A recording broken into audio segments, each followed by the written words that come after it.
I don't know. All I know is that Abigail and Nolan and my 3 nephews will never have to go through what we went through. And that's enough for me.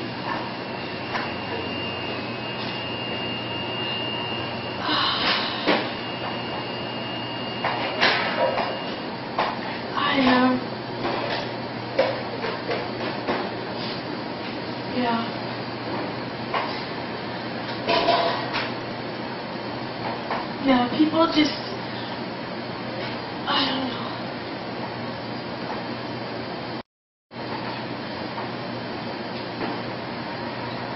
Yeah. I wish people weren't afraid to talk. I wish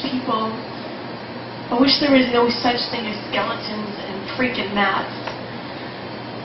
I wish people didn't have to hold it in, because everything that we've gone through in the last, well, my whole life, but especially the last 2 years, has brought so much healing to our family. And yeah, I don't know.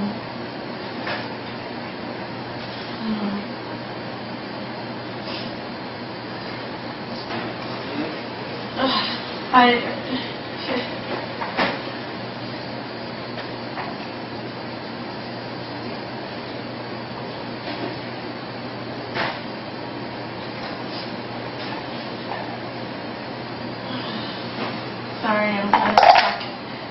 Oops. It's funny, I usually have so much to say, and I'm just kind of at a loss of words.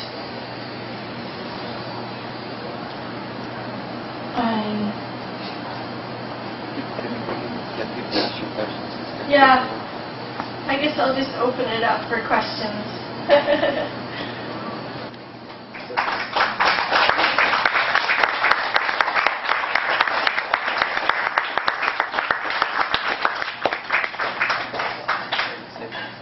Okay. Wow. Now you can see why I started One-of-a-Kind Stories. And just like what you were saying, you know, you're changing the patterns that were, you know, taught to you. Just like I had patterns taught to me. We didn't talk about love. We never said, you know, I love you. We never hugged. We never talked about feelings. And you know, I think when you share your feelings like that, this is one of the best days of my life. In some ways, not to hear your story, but to hear you share your story. You know, your story is just so tragic in so many ways. And doesn't have to be, but by you sharing it and what you're changing there with your children is just so huge. And it's amazing because you understand in your head what's going on and why we're so screwed up. I mean, we're screwed up. It's as simple as that. Because then I think it's because we don't talk about feelings and we start holding in things inside, and then we start doing things that we don't. I don't think any of us, I believe in human beings deep down, I believe in our essence, but we've lost touch with our essence, and when we lose touch, we start doing those not so nice things to each other.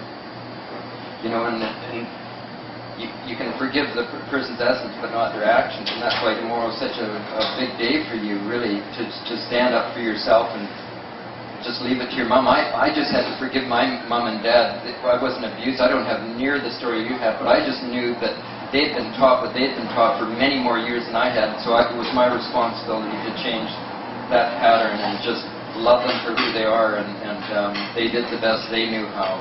Whereas yours is such a tragic, tragic story, and I just can't believe your courage to be here and for us to be witness to such a powerful and beautiful story. I mean, it just moves me so much to hear you share. And you just touched a place in me that makes me, you know, I feel like stopping things I do because I get so worn out. But then I hear that, and to me that's why I'm here.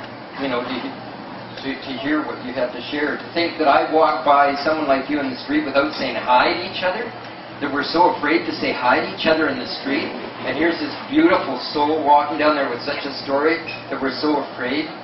You know, and as I just heard on the in the paper, 92% of abuse is by people that we know, and yet we're so afraid of strangers. It just boggles my mind how